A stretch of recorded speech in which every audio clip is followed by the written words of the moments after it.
सफनया का किताब 3 अध्याय 8 पद पढ़िए।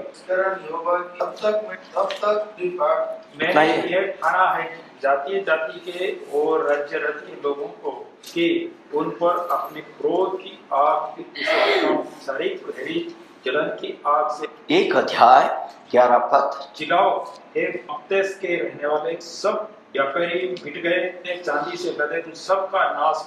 2 अध्याय 4 से 4 और 5 पहले पढ़िए। 4 से 5। क्योंकि अज्जा तो निर्जन और अस्कलोन उजाड़ हो जाएगा, अस्दोद के निवासी दोपहर ही निकाल दिए और एक्रोन उखाड़ा जाएगा। समुद्र तीर के रहने वालों पर हाय, करेती जाति पर हाय। हे कनान, हे फिलिप, यहोवा का वचन तेरे विरुद्ध है और मैं ऐसा नाश करूंगा कि तुझ में कोई ना बचे। 8 से लेकर के 15 पद। मोआब ने जो मेरी प्रजा की निंदा और अम्मोनियों ने जो निंदा कर सीमा पर चढ़ाई की, वो मेरे इस कारण इजराइल के परमेश्वर यहोवा की यह वाणी है। मेरे जीवन की शपथ, निश्चय मोआब के समान और अम्मोनिया के समान बिच्छू पेड़ों के स्थान और नमक की खदान हो रहेंगे और सदैव उजड़े रहेंगे। मेरी प्रजा के बचे हुए लूटेंगे और मेरी जाति शेष उनको अपने भाग में पाएंगे। यह उनके गर्भ का पलटा होगा। सेनाओं की यहोवा की प्रजा की निंदा की और बढ़ाई मारी है। यहोवा इनको डरावना दिखाई देगा। वह पृथ्वी भर के देवताओं को भूखों मार डालेगा और अन्य जातियों के सब द्वीपों के निवासी अपने अपने स्थान से को दंडवत करेंगे।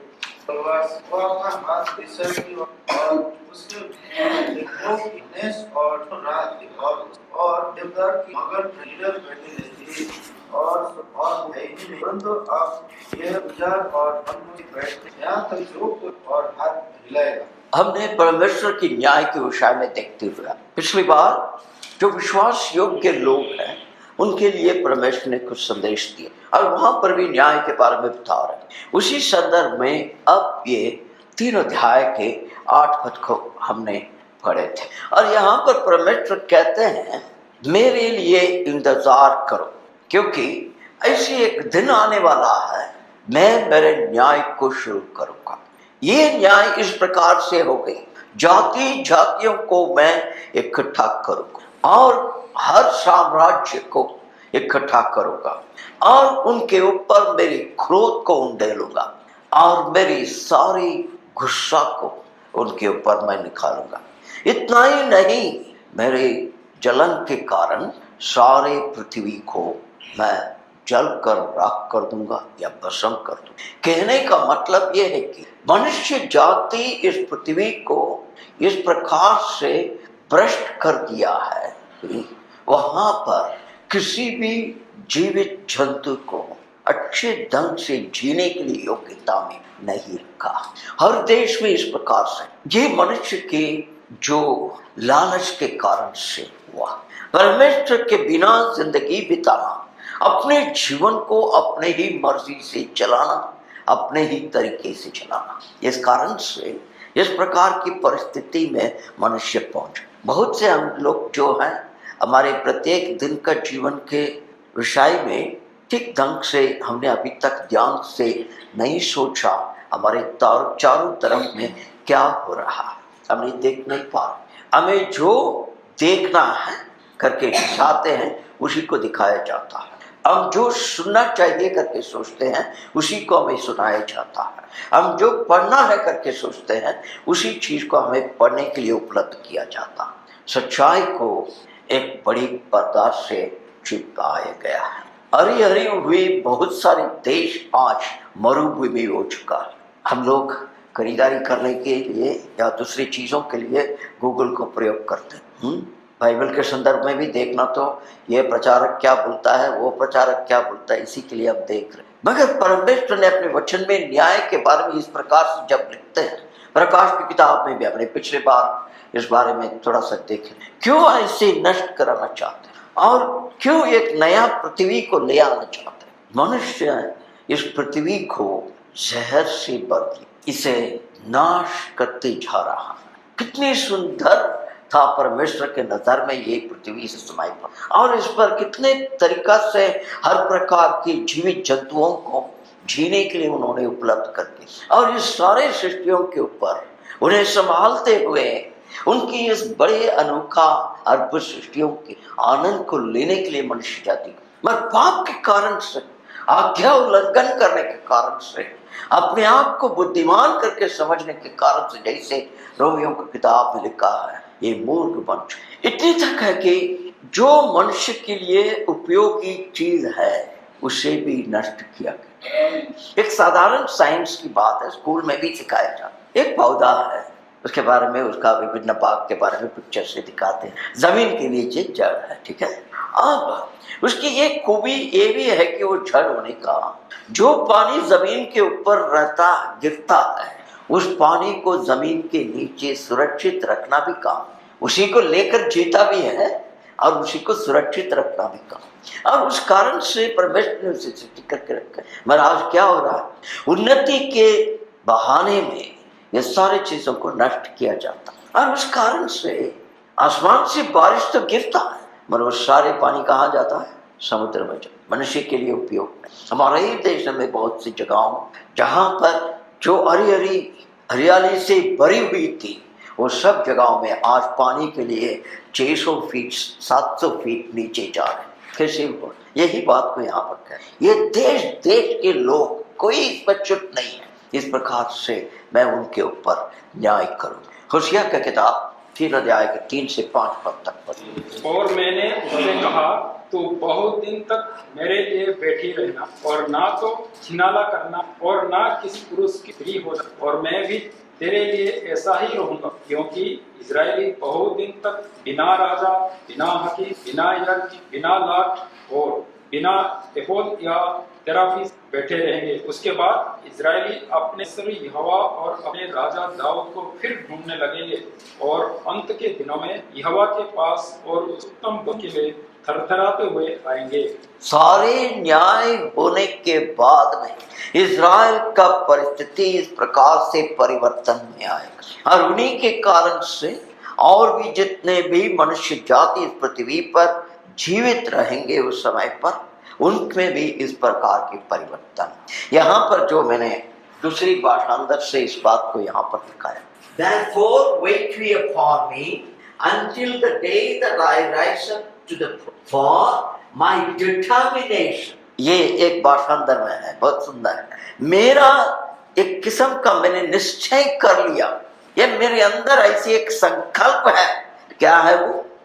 सारे देशों को इकट्ठा करना, सारे साम्राज्य को इकट्ठा करना। किसके लिए? मेरे क्रोध को उनके ऊपर डालने। ये है, और ये सब इसलिए हो रहा है कि उनके आज्ञा के अनुसार नहीं चलने के कारण। कलीसिया को इसी बातों को सीखना।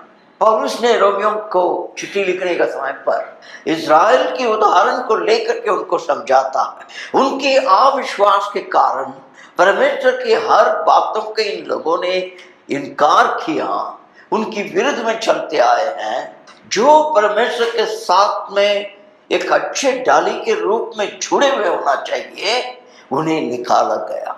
और परमेश्वर के अनुग्रह के कारण तुम जो जंगली डालियां थी, तुम्हें उस पर छोड़ा गया, ताकि तेरे फलदायक जीवन को देख करके वो लोग भी सुधर। मतलब परमेश्वर की योजना में यही मनुष्य जाति उनके पास वापस आए।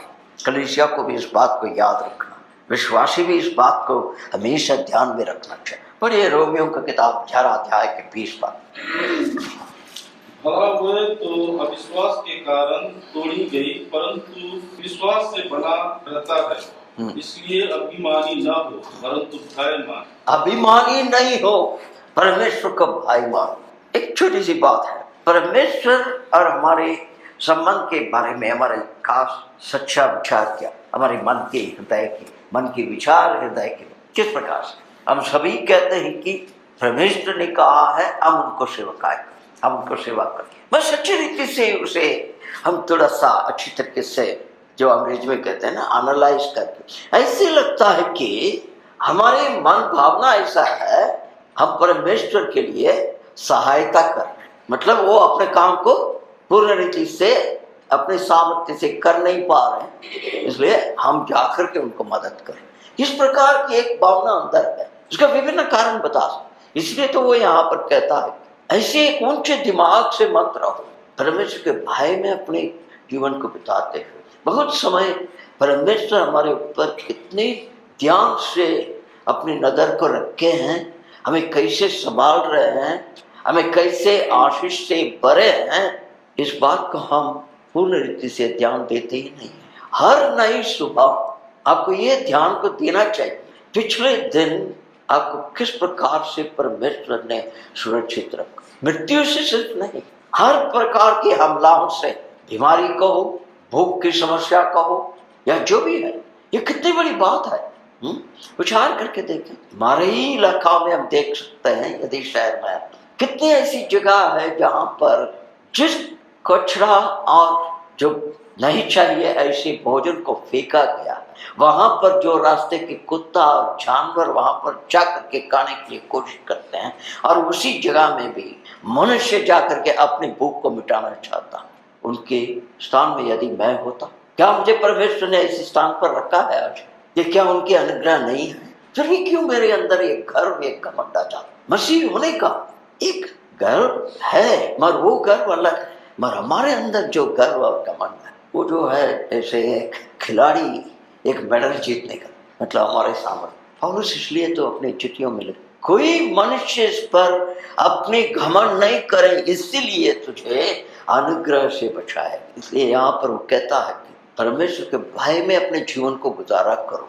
निकालिए योएल की किताब, जोएल 3 अध्याय के 2 पद। सब जातियों को इकट्ठी कराएंगे और वहाँ के साथ प्रजा अर्थात मेरे देश को बांट दिया। परमेश्वर करार को कायम रखने वाला परमेश्वर है, और वो अपने प्रतिज्ञाओं में अटल रहते हैं। इसीलिए यहाँ पर जो हम पढ़ रहे हैं, इस्राएल जाति उनकी विरुद्ध में हर काम करते गए। इतनी तक कि हम नया नियम में पढ़ते हैं, उनकी मसीहा, उनके राजा उन्हें नहीं चाहिए करके इनकार, उन्हें क्रूस पर चढ़ा दिए। ऐसे लोगों के ऊपर परमेश्वर कैसे ध्यान को रखा, मैंने सारे देशों को इकट्ठा करूंगा, और कहां पर? Bring them down into the valley of यहोशू, और मैं उन देशों से लड़ाई करूंगा। किस लिए?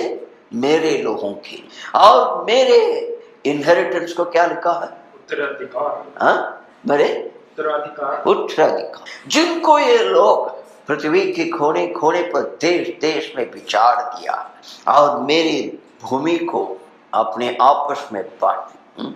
मनुष्य को परमेश्वर ने पृथ्वी में फैलने के लिए कहा, महाराज हालत क्या है?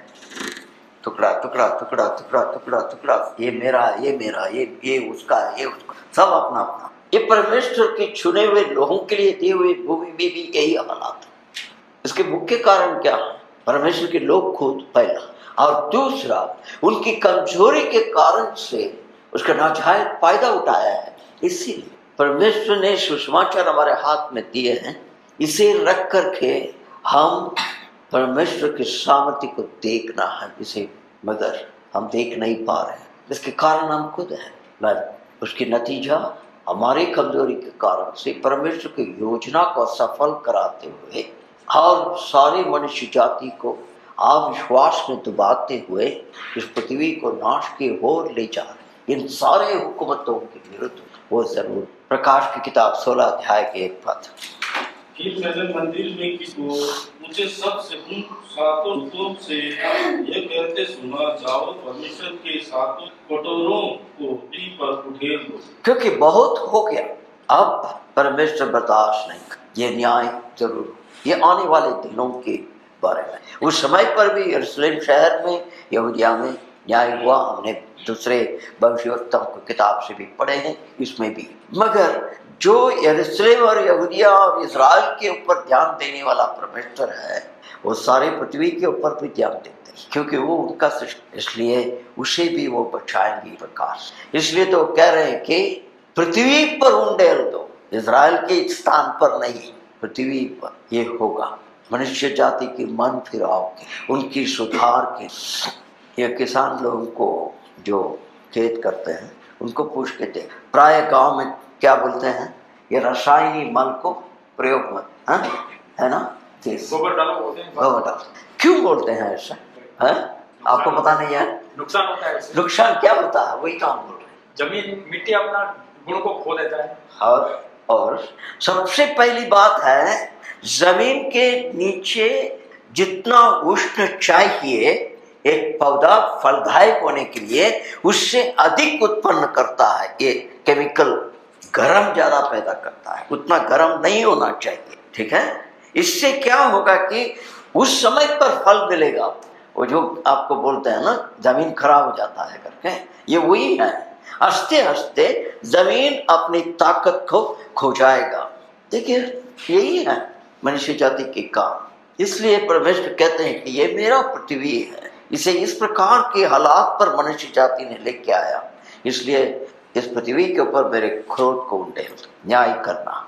जब अंत में क्या हो, जैसे विश्वासियों के लोगों के लिए बोला, वेट फॉर मी, मैं सब कुछ नया बना करके तू, ये एक उनकी दी हुई पढ़िए श्रेष्ठ गीत, सॉन्ग्स ऑफ सॉलोमन या सॉन्ग ऑफ सॉलोमन, श्रेष्ठ गीत पुराना नियम में 8 अध्याय के 6 पद, 8 अध्याय के 6 पद। मुझे नगीने के समान अपने हृदय पर लगा रख और ताबीज की समान अपनी बाह पर रख, कि प्रेत मृत्यु के तुल्य सामर्थ्य और ईर्ष्या कब्र के समान निर्दयी है, कि ज्वाला अग्नि की दमक है, वरन परमेश्वर की उजाला है। परमेश्वर क्या है?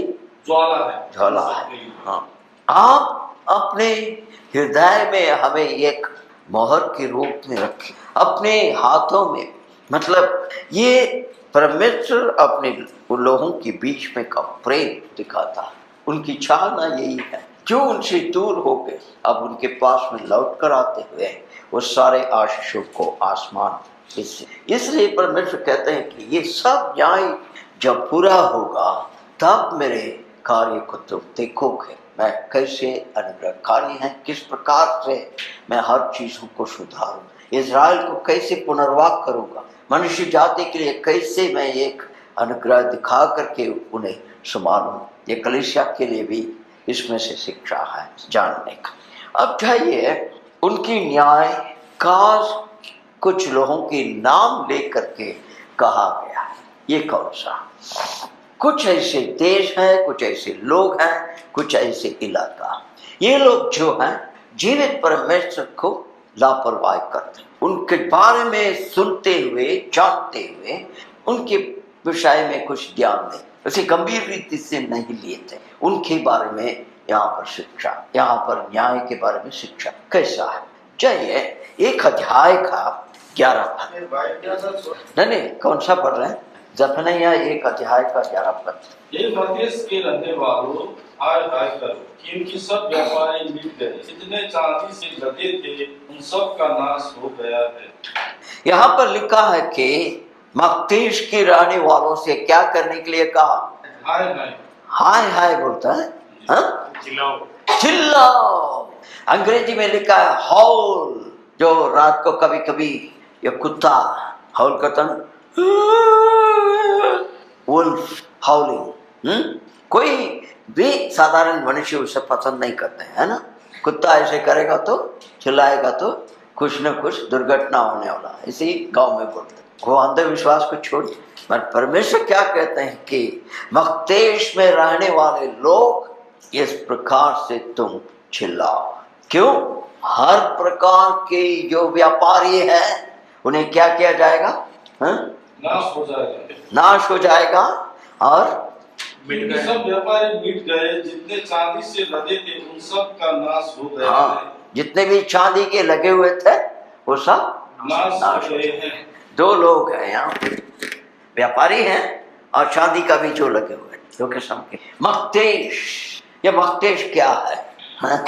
सोचने वाली बात है, ये कहाँ है, क्या है, इनके बारे में क्यों परमेश्वर कुछ बोलते हैं? और ये व्यापारी करके जो कहते हैं, हाँ? कोई कोई भाषांतर में दूसरे के सबसे लिखा। इतिहास से इसे देखते हैं तो एक बहुत बड़ी शिक्षा हमें मिलता है, ठीक है। मैं यहाँ पर दूसरी भाषांतर में ऐसा है कि कानन में रहने वाले सारे लोग जो मक्तेश में हैं, तुम लोग सब चिल्लाओ, क्योंकि मैं ये काम करने वाला। क्या सारे व्यापारियों को नष्ट करूंगा और सारे जो चांदी के काम करते हैं सारे लोगों को मैं मिटा दूं। और उस जमाने के इतिहास से देखते हैं तो ये कनानी लोग जो है ये काश करके ये व्यापारी लोग थे। और ये लोग क्या करते थे कि फिलिस्तीन देश में बहुत सारे व्यापार विभिन्न किस्म, और ये चांदी जो है खास करके मूर्ति को बनाने के लिए यूज किया जाता है। और इज़राइल देश में उस जगह में एक वैली था, उसको कहा जाता है कि टेरोपियन वैली और टिरोपियन वैली। ओके, वहाँ पर हुए व्यापारी लोगों के बारे में कहता है कि मकदेश के लोग, ठीक है। ये टिरोपियन या टिरोपियन वैली जो है ये कहाँ है? यरूशलेम शहर के पूर्व के भाग में एक बहुत बड़ा वैली, और वहाँ पर एक दीवार है उत्तर से दक्षिण तक है, और इस साइड में भी पहाड़ है, यरूशलेम भी पहाड़ है। और उसे दिखने से एक ऐसा एक बेसिन के जैसे शेप, यहाँ पर दीवार है, यहाँ पर पहाड़ है और दूसरे लोग हैं। और इस पर जो दो दीवार होता था, एक दक्षिण में एक उत्तर में, और इसके बीच में ये है, दक्षिण में एक है, उत्तर में दीवार, ऐसा इनके बीच में ये लोग। और ये दीवार जो है इनका इतिहास में कहा जाता है कि ये शिलोम फूल तक जाता था। आप लोग जो सुसमाचार में पढ़े शिलोम, वहां पर क्या करने के लिए बोला था? एक व्यक्ति को प्रभु यीशु कृष्ण ने आंखों को जाकर के धो लो, ताकि तुम देख सके, ठीक है। और इसे अभी हमने दूसरे जो किताब से पढ़े थे, यहोशफत की वैली, ये वहां तक जाकर के कनेक्ट उसको जोड़ दिया जाता। और यहाँ पर हर प्रकार के छोटे से लेकर के बड़े बड़े व्यापारी लोग भी आते थे, धोखा देने वाले भी उस पर होते थे। और यहाँ पर हर प्रकार के परमेश्वर के आज्ञाओं को उल्लंघन किया जाता था, क्योंकि यरूशलेम शहर के बाहर इजरायली लोग आएंगे उधर खरीदारी करने के लिए, बिक्री करने के लिए, सब कुछ वहां पर होता था। मगर ये लोग सब इतने आत्मविश्वास से इजरायली लोग इस काम करते थे, क्योंकि उनके पास में मंदिर है परमेश्वर, इसलिए वो लोग पवित्र हैं, उन्हें कुछ नहीं हो। एक झूठे आशा थी। यहाँ पर शब्दों की एक खेल है यहूदी भाषा में। मकदेश का अर्थ ये है वहां पर हर चीज को नुकसान होगी। अंग्रेजी में कहे तो wherein all should be utterly bruised in pieces, नुकसान। अगर उसके थोड़ा सा मिलती जुलती हुई दूसरी शब्द है, वो है मिकदेश या मिकदाश। ये जो है पवित्र स्थान, ये इजराइल के यरूशलेम शहर, वो जगह, ये वैली जो है, ये सब पवित्र होना है। मगर वहां पर ये लोगों ने उसे एक व्यापार के स्थान पर, जैसे हम देखते हैं प्रभु यीशु कृष्ण ने मंदिर के बारे में क्या कहा? मेरा पिता का घर क्या है? मत बनाओ, मगर वो क्या है? प्रार्थना का घर है। वो एक प्रार्थना का घर होना चाहिए था, उसी तुमने व्यापार की जगह बना। ऐसी ही ये जगह एक पवित्र स्थान बना था, और उसे क्या कर दिया ये लोग? व्यापार के स्थान बना। वहां पर आज्ञा उल्लंघन। और यहूदियों का जो उनका जो बाइबल है इधर, ये तो अभी मैं जो दिखाना चाहता हूँ वो दिखाने के लिए ये सब अभी बोलना पड़ता है, ये बाद में आएंगे। अभी हम जाएंगे आपको समझाने। यहूदियों का जो उनका जो धर्मशास्त्र है, उस पर ये मकदेश को किद्रोन वैली करके कहा जाता है। किद्रोन वैली के बारे में जानते हैं? किद्रोन वैली में क्या करते थे पता है? हमने लेवी का किताब की पढ़ाई करने, ये जो सैक्रिफाइस ऑफरिंग्स के बारे में पढ़ाई करने के समय पर मैंने बताया, ठीक है। अब उसे दोबारा याद कीजिए। हर चीज़ें एक चीज़ से हमेशा जुड़ा हुआ रहता है। 66 किताब अलग अलग है, मगर सब चीज़ें एक दूसरे से, ऐसे ही हर पढ़ाई में कुछ न कुछ चीज़ें उधर जुड़ा हुआ, ठीक है। अभी देखिए ये मकदेश प्रांत कैसा, ये है यरूशलेम की उस जमाने का शहर का पिक्चर, तस्वीर, ठीक है। और यहाँ पर आपके उस साइड में आप देख रहे हो, ये जो देख रहे हैं ना नीचे, ये है टिरोपियन वैली, ठीक है। इसको यहाँ पर एक चित्र के रूप में दिखाने से थोड़ा बराबर समझ में नहीं आता, और भी एक चित्र से इसे समझे, एक डायग्राम से अभी समझ में आ रहा है। ये और यहाँ पर देखिए, यहाँ पर क्या लिखा है, माउंट ऑफ ऑलिव। वहाँ पर क्या हुआ था जैतून पर्वत में? बोलिए, माउंट ऑफ ऑलिव्स में क्या हुआ था? हाँ, और हाँ, असेंशन, और दोनों के बीच में कुछ हुआ। क्या हुआ? हाँ, याद है? आखिर में प्रभु यीशु क्रिस्त यरूशलेम शहर को छोड़कर निकल गए मंदिर से। उसके बाद में कहाँ गया? यहाँ ही गया था। वहाँ पर छेले लोगों ने क्या बोला? कितने सुंदर है। अभी इसके पहले तस्वीर देखते तो कितना सुंदर दिखता है। हाँ, तब मंदिर के बारे में, इसके बारे में सब बातचीत कर रहे थे। तब प्रभु ने बोला इसका ये एक भी पत्थर रहने वाला नहीं है। इधर देखिए वो टेम्पल दिखाया गया, ये नया नियम के समय पर जब रोमी लोग वहाँ। एक है परमेश्वर के महिमा को छेले लोगों ने देखा, दूसरा है परमेश्वर के न्याय इस शहर में कैसे आने वाला है उसके बारे में वहां पर बताया गया, और तीसरा अंतिम न्याय करने के लिए प्रभु यीशु क्रिस्त आने वाले हैं। वो कहाँ पर आएंगे? आपने तो ऊपर जाने के बारे में बताया, मगर उतर के आने वाला भी वहां है। इसके बीच में ये वैली है, यहाँ पर न्याय होगा बहुत से लोगों के ऊपर, उसी को बता रहे। न्याय बार बार हुआ है वहां पर, अंतिम में भी न्याय होने वाला है। ठीक है, अब और एक तस्वीर देखेंगे ताकि इसको और भी थोड़ा स्पष्ट समझाएंगे। ये है अभी जो आपने देख लिया, ये है, ठीक है, माउंट ऑफ ऑलिव्स है यहाँ पर। ये जैसे यहाँ पर एक बर्तन के जैसे ऐसा हुआ था। यहाँ पर से परमेश्वर ने न्याय इनके ऊपर कर रहे हैं और कहते हैं कि वहाँ पर रहने वालों के ऊपर न्याय कर, पीपल ऑफ, जो मक्तेश में रहने वाले लोग। और क्यों परमेश्वर ने ऐसे कहा देखेंगे उसके बारे में। निकालिए यिर्मयाह की किताब 25 अध्याय का 34 पद। हे चरवाहो, हाय हाय कर चिल्लाओ, हे पशु राख में लौटो, क्योंकि तुम्हारे वध होने का आप और तुम्हारा खितरा समाप्त हुआ है और श्रेष्ठ रहेगा। कैसे पात्र के समान श्रेष्ठ। हाँ, अब निकालिए जकरिया की किताब 11 अध्याय के 2 और 3। हे सनवरों, हाय हाय देवदार गिर गया है और बड़े से बड़े वृक्ष नाश हो गए हैं। वे बसान के बांझ वृक्षों, हाय हाय करो, अगम्य वन कटा गया है। चरवाहों के हाहा का शब्द और उनका वैभव नाश हो गया है। जवान सिंहों का गर्जना सुनाई देता है, गर्दन के घना वन नाश किया। यहाँ पर मैंने इसलिए ये पतों को पढ़ने के लिए कहा कि यहाँ पर सभी जगहों में चिल्लाने के बारे में लिखा है, हाउलिंग के बारे में। ये सब जब न्याय होगा, उनकी सारे खुद की महिमा, उनकी सारी चीजें जब मिटेगी, उस समय पर कैसे ये लोग चिल्लाने वाले हैं, ये बारे में यहाँ पर लिखा। याकूब की चिट्ठी 5 अध्याय के 1 पद को पढ़िए। हे धनवानों, सुन तो लो, तुम अपने आने वाले कलेशों पर चिल्ला चिल्ला कर रो। चिल्ला चिल्ला कर रो, यही है। अभी एक थोड़ा सा लंबा हिस्सा है, आगे जाने के पहले इसे पढ़िए। ये सबसे ज्यादा हम नहीं देखेंगे, इसे पढ़ने से ही समझ सकते हैं। प्रकाश की किताब 18 अध्याय उसका 11 से 18 तक पढ़िए जल्दी। हे पृथ्वी के व्यापारी, उसके लिए रोओगे और विलाप करोगे, क्योंकि अब कोई उनका माल मोल न देगा। अतः सोना, चांदी, रत्न, मोती, मलमल, बैगनी, रेशमी, लाल रंग के कपड़े, हर प्रकार का सुगंधित काठ, हाथी दांत की हर प्रकार की वस्तुएं, बहुमूल्य काठ, पीतल, लोहे और संगमरमर की सब भांति के पात्र और दालचीनी, मसाले, धूप, गंधरस, लोबान, मदिरा, तेल, मैदा, गेहूं, गाय, बैल, भेड़, बकरी, घोड़े, रथ और दास और मनुष्य के प्राण।